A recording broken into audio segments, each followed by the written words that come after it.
Hoje a gente chega à última mensagem da série Surpreendidos por Jesus. E a cada semana desse mês, nós vimos como Jesus supera todas as nossas expectativas. Em cada texto, e eu não sei se você notou, cada domingo a gente teve a oportunidade de partilhar num texto e um evangelho diferente. E a cada domingo a gente foi surpreendido por uma característica muito diferente, muito inesperada, por assim dizer, de Cristo Jesus. A verdade é que quando a gente olha para as Escrituras, a gente percebe um Cristo que quebra todos os paradigmas, que rompe os nossos conceitos, que supera as nossas expectativas. Nós já falamos nas últimas semanas, aprendemos sobre a justiça generosa do nosso Salvador, de um Deus que não nos trata de acordo com o que nós merecemos, mas de acordo com a sua graça. Vimos que seguir a Jesus vai exigir de nós uma renúncia completa. Se você quer seguir a Jesus, é Ele mesmo que diz, se alguém quiser acompanhar-me, se você quer, existe um condicionante. Negue-se a si mesmo, tome sua cruz e siga-me. Seguir a Jesus como discípulo exige de nós uma renúncia completa, para que a gente possa viver para Ele. Por fim, na última semana, o reverendo Robério esteve aqui trazendo a palavra para a gente e nos lembrou, nos ensinou, a gente aprendeu que o amor de Jesus é incondicional. Mas mais do que isso, a gente também viu que quando nós compreendemos esse amor incondicional que Deus tem por nós, nós somos levados, conduzidos agora a olhar para o outro, olhar para o próximo, olhar para as pessoas que nos cercam com misericórdia e com perdão. Quem muito ama, muito é perdoado. Quem muito foi perdoado, muito ama. A nossa capacidade de amar a Deus e ao próximo está vinculada à nossa percepção do amor de Deus por nós.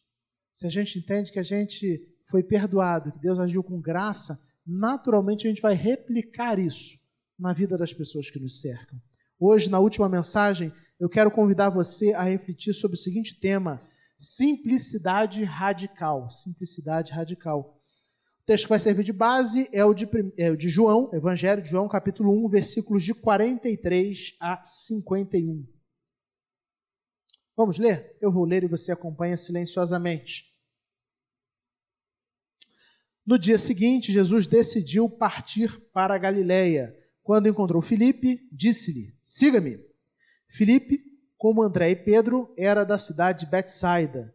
Filipe encontrou Natanael e lhe disse, achamos aquele sobre quem Moisés escreveu na lei, e a respeito de quem os profetas também escreveram, Jesus de Nazaré, filho de José. Perguntou Natanael, Nazaré? Pode vir alguma coisa boa de lá? Disse Filipe, venha e veja. Ao ver Natanael se aproximando, disse Jesus, aí está um verdadeiro israelita em quem não há falsidade. Perguntou Natanael, de onde me conheces? Jesus respondeu, eu o vi quando você ainda estava debaixo da figueira, antes de Filipe o chamar. Então Natanael declarou, mestre, tu és o Filho de Deus, tu és o Rei de Israel. Jesus disse, você crê porque eu disse que o vi debaixo da figueira. Você verá coisas maiores do que essa. E então acrescentou, digo-lhes a verdade, vocês verão o céu aberto e os anjos de Deus subindo e descendo sobre o Filho do Homem. Vamos orar mais uma vez?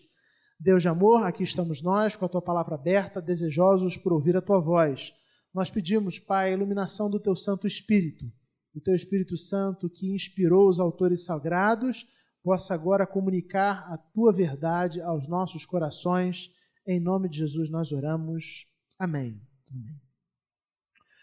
No Evangelho de João, o capítulo 1 é uma espécie de prólogo. Se você estiver com a sua Bíblia aberta, você vai perceber que os versículos iniciais, os versículos de 1 a 18, eles fazem uma espécie de introdução, de prólogo mesmo, do livro todo. Logo depois, é como se ele começasse a contar a história do Evangelho, começasse a narrar. E ele começa narrando a partir da história de João Batista. Depois de falar de João Batista, nós temos Jesus sendo apresentado como o Cordeiro de Deus que tira o pecado do mundo. E a partir de então, Jesus passa a chamar os primeiros discípulos. A ideia de João é fazer uma espécie de introdução no prólogo, apresentando quem é esse Jesus, apresentando Jesus como o Verbo de Deus que encarnou, que se fez carne, como Deus que se fez homem e viveu entre nós. Depois falar de João Batista, que foi aquele que anunciou o caminho, que preparou o cenário para Jesus desenvolver o seu ministério. E logo depois ele já começa a falar de Jesus no seu ministério. E como primeiro ato do ministério de Jesus, nós temos aqui Jesus chamando os primeiros discípulos. Se você tiver com a sua Bíblia aberta, você vai perceber que no versículo 35, Jesus começa a chamar os primeiros discípulos. O texto que nós lemos é parte desse chamado. É parte desse chamado. Jesus vem, a partir do versículo 35, ele vem chamando seguidores, pessoas para segui-lo. Dos versículos de 43 a 51 é a parte mais específica desse chamado. Então, o contexto é um contexto de chamada dos discípulos. E o versículo 43, que é o que nós lemos, começa dizendo assim: no dia seguinte, Jesus decidiu partir para a Galiléia. Quando encontrou Filipe, disse-lhe: siga-me. Então, agora Jesus já chamou André, já chamou Pedro, e agora ele está chamando Filipe, apóstolo do Senhor. Notem que esse Filipe não é o Filipe do livro de Atos, né? Não é o Filipe evangelista, não. Esse Filipe é o Filipe apóstolo mesmo. Então, Jesus vira para Filipe e Jesus chama ele, disse a ele que ele deve segui-lo. E pela dinâmica do texto, parece que Filipe acolhe essa palavra, acolhe esse chamado e segue. Por que a gente percebe isso? Porque no versículo seguinte, no 44, nós lemos assim: Filipe, como André e Pedro, era da cidade de Betsaida. Filipe encontrou Natanael e lhe disse: achamos aquele sobre quem Moisés escreveu na lei e a respeito de quem os profetas também escreveram, Jesus de Nazaré, filho de José. Filipe não apenas ouviu o chamado de Jesus para segui-lo, mas Filipe acolheu esse chamado. E é muito legal quando a gente olha para o texto, porque já de cara a gente percebe uma marca muito natural, muito presente na vida, que existe na vida de todos aqueles que verdadeiramente acolhem o chamado de Cristo.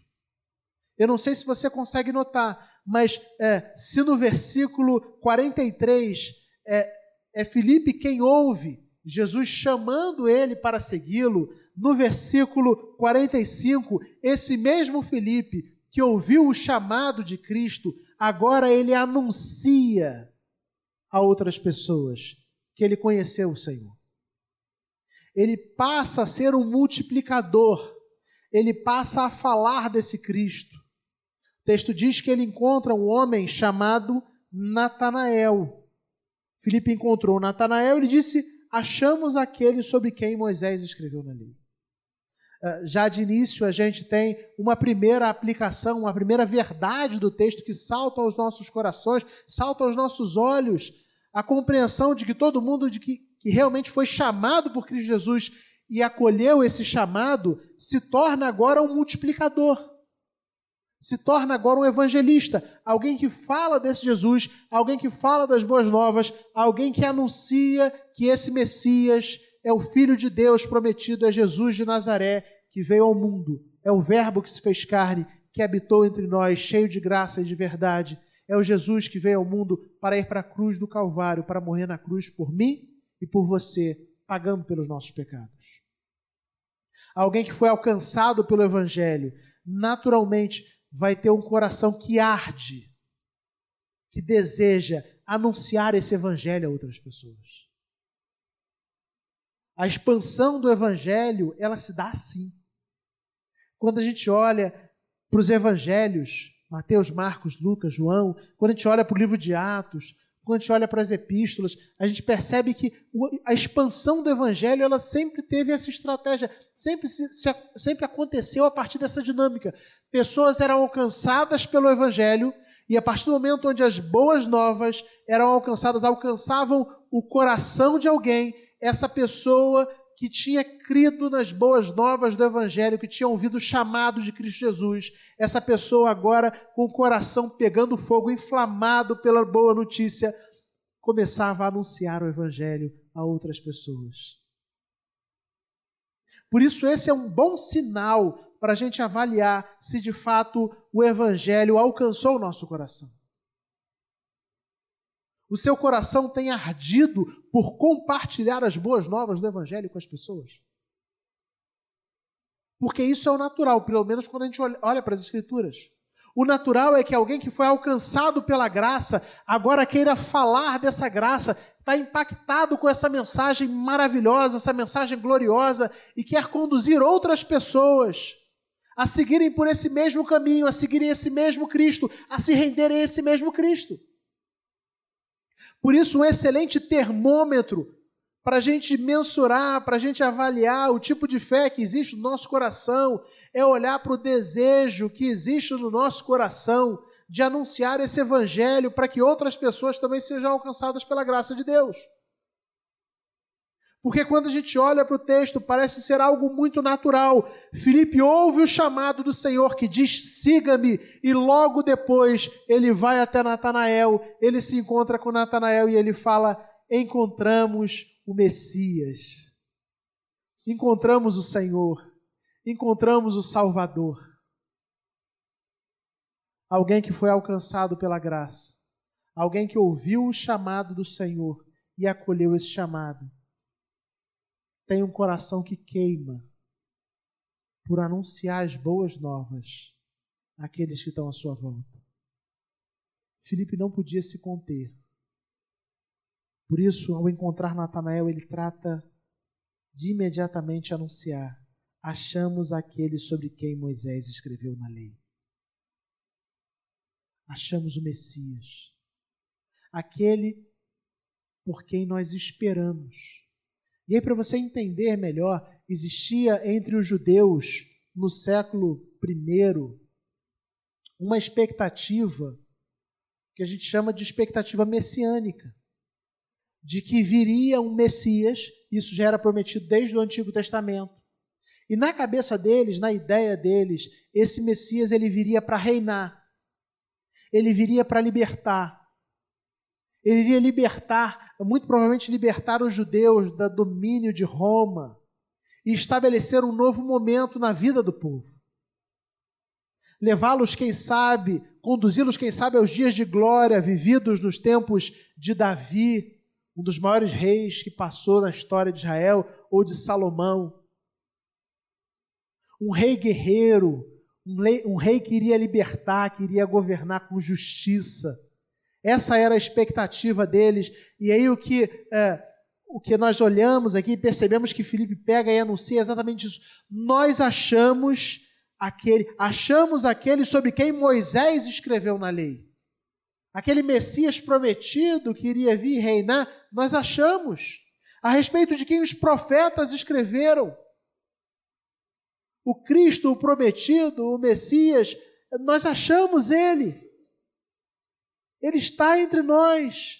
Jesus, e aí é muito curioso, porque no versículo 45, Filipe, depois de falar que nós achamos o Messias, ele termina dizendo quem é o Messias. Quando ele diz assim, Jesus de Nazaré, filho de José.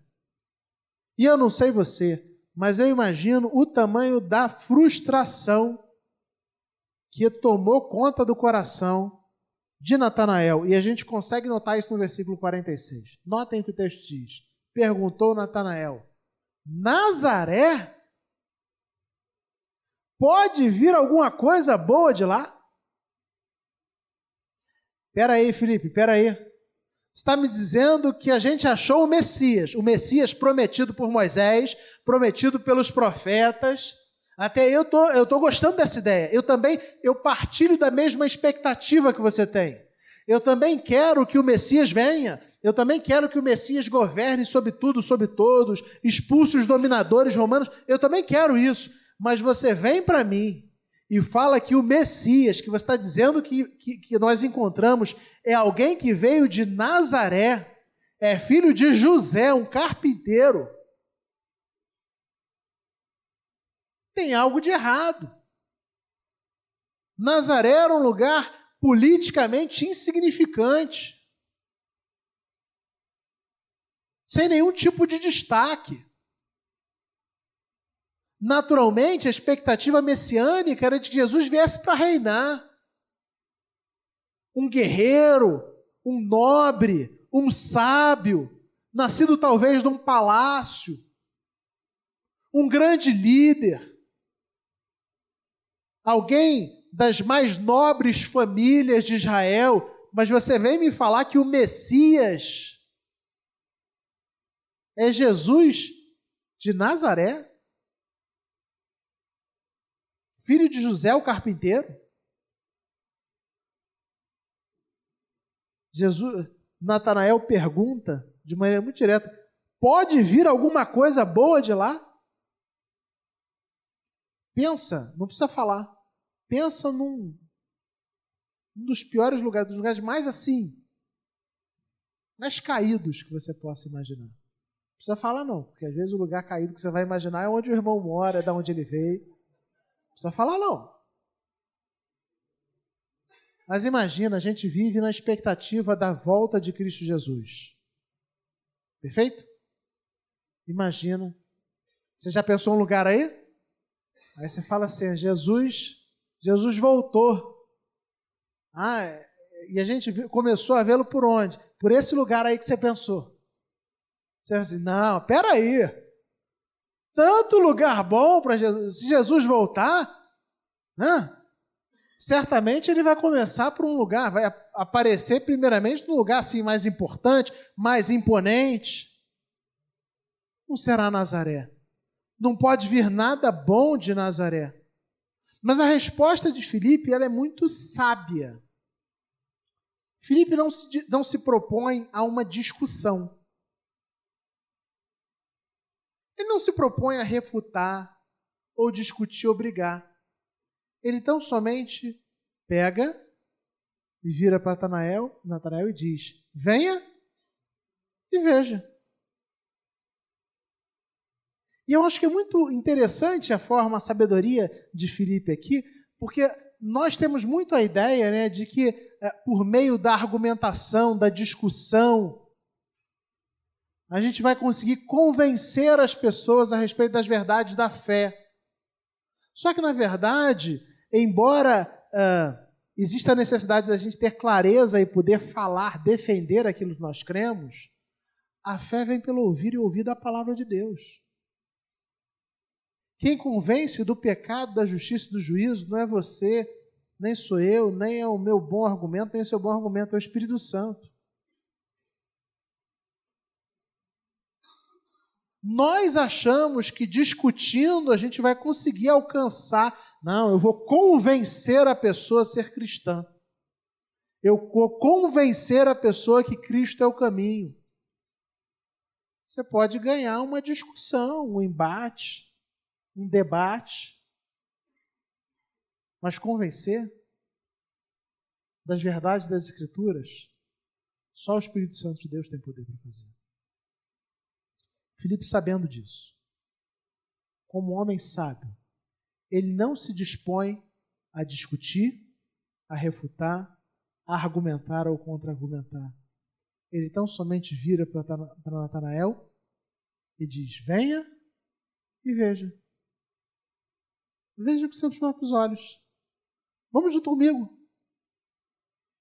Se chegar lá, você discordar do que eu estou dizendo, beleza, você pega e volta. Aí já sou eu que estou falando, tá? A Bíblia não fala isso não.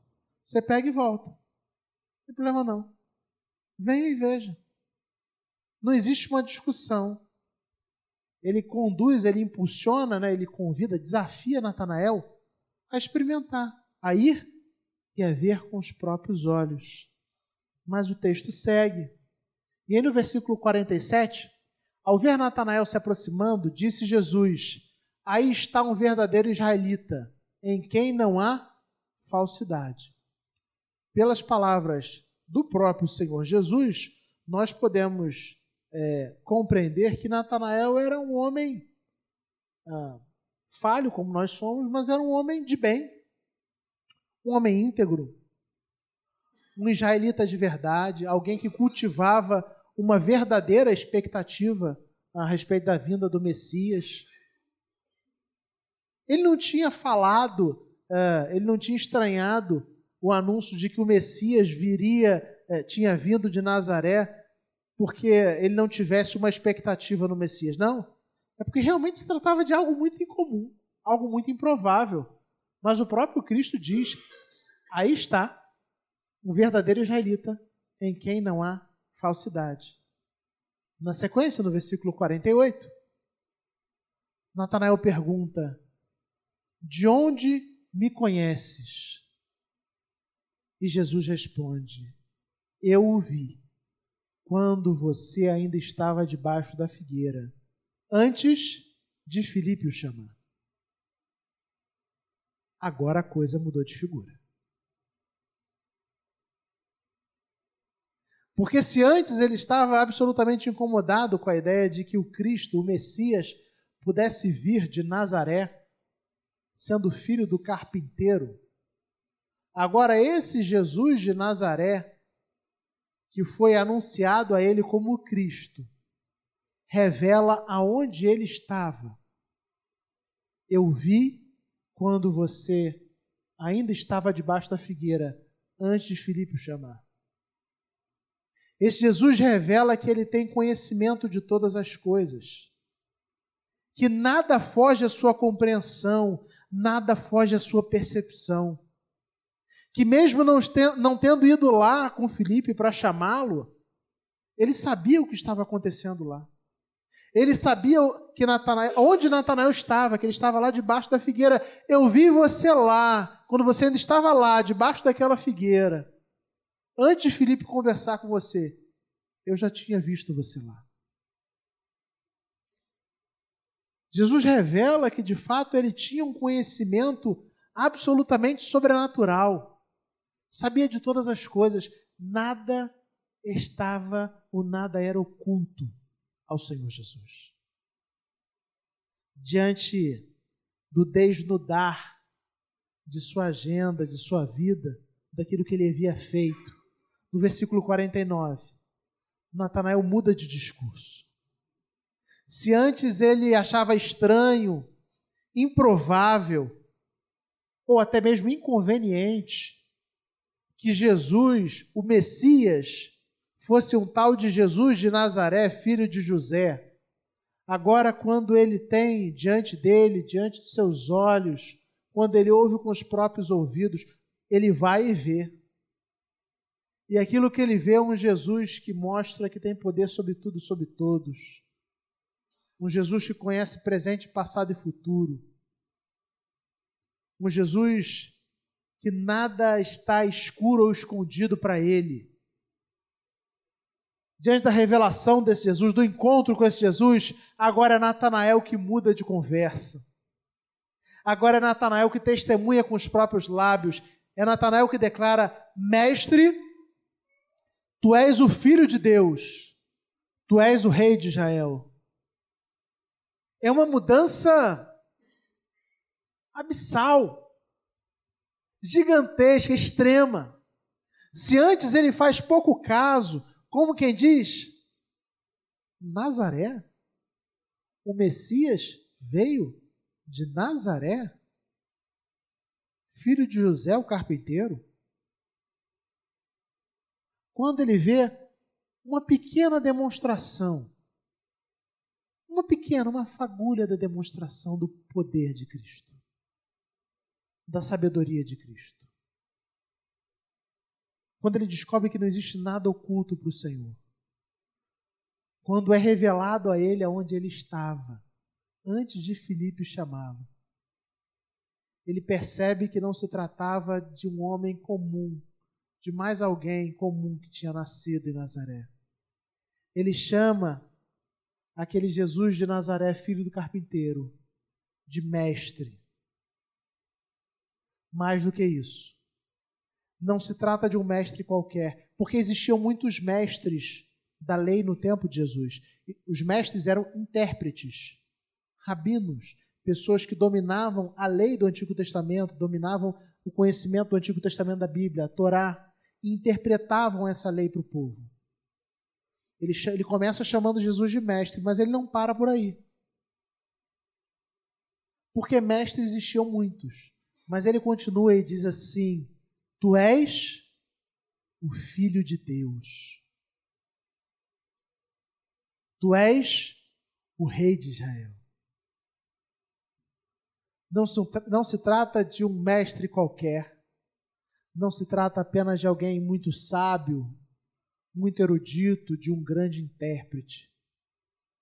Se trata do Verbo encarnado.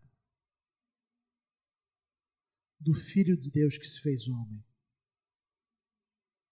Jesus de Nazaré, filho de José, na verdade é o Filho de Deus.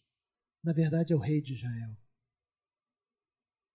E aí Jesus, caminhando já para o final do texto, no versículo 50, ele questiona, numa espécie de brincadeira, ele não me parece, eu não consigo acreditar que ele esteja repreendendo, pelo menos não quando eu leio o texto. Ele vira para Natanael e diz assim: você crê porque eu disse que o vi debaixo da figueira?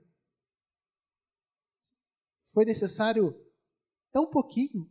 Você estava cheio de certezas de que o Messias não poderia vir de Nazaré, de que não poderia ser filho de José, o carpinteiro. Você estava tão cheio de certezas e de preconceitos a respeito de quem eu deveria ser, ou de como eu deveria agir, ou de qual deveria ser a minha origem, mas foi necessário tão pouquinho. Você crê porque eu disse que o vi debaixo da figueira? Você verá coisas maiores do que essa. Como quem diz, Natanael, prepare-se. Prepare-se.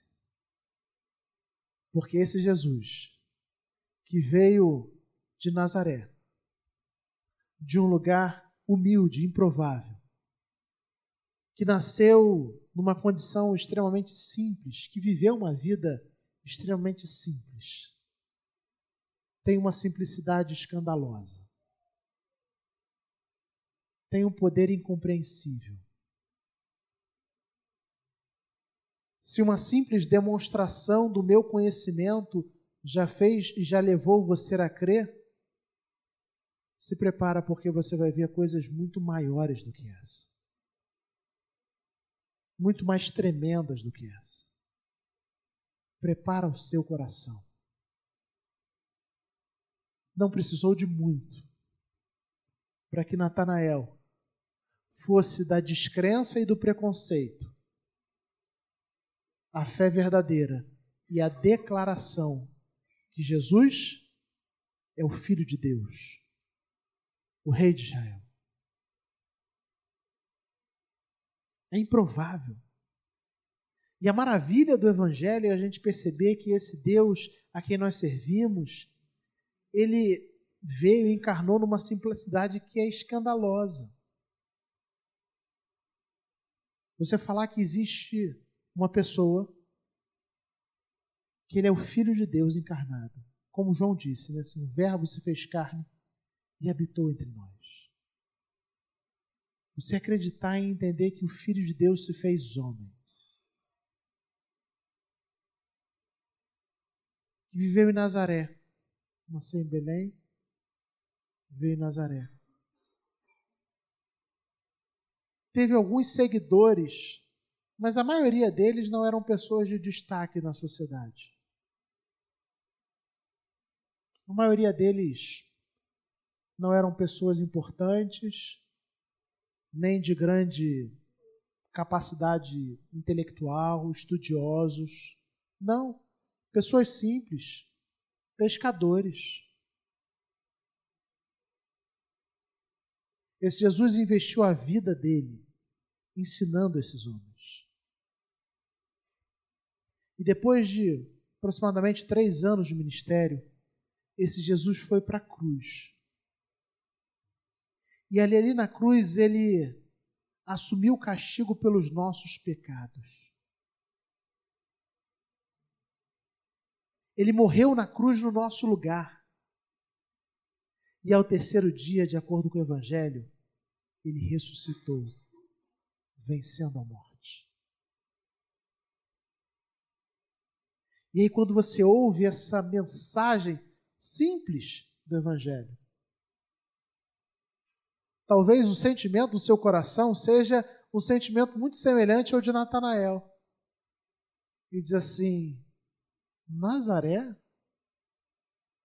Pode vir alguma coisa boa de lá? Jesus de Nazaré, filho de José o carpinteiro?